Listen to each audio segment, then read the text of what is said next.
Hello guys and welcome to our channel. In today's video, I will show you the step-by-step tutorial on how to make your images move in CapCut.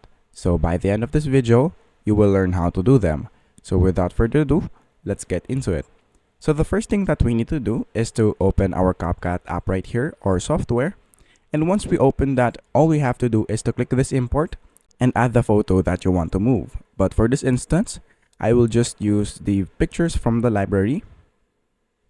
So let's use this as our background, and then let's use this as our moving image,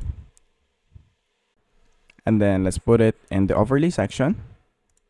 And then after that, what we're going to do here is to use the chroma key. So click the image that you want to move, and then you will see this diamond icons right here. So these are the keyframes that we will use to move our object. So let's say, for example, that we want to zoom this picture right here, from here to, let's say, to here. Let's say that we want to do that right there. We want to do it like that. So all we have to do is go back on the first page. Let's say, for example, that this is the picture. So just click the keyframe right here on the right corner. So click this one right there. So we now have created a keyframe from the beginning, and then to the end, let's put it right there.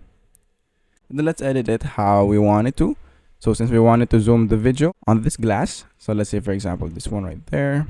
And then if we play the video,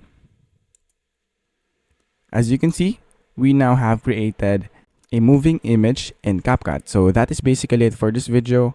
Thank you guys for watching. I hope you learned something, and please don't forget to like and subscribe. Have a great day, everyone.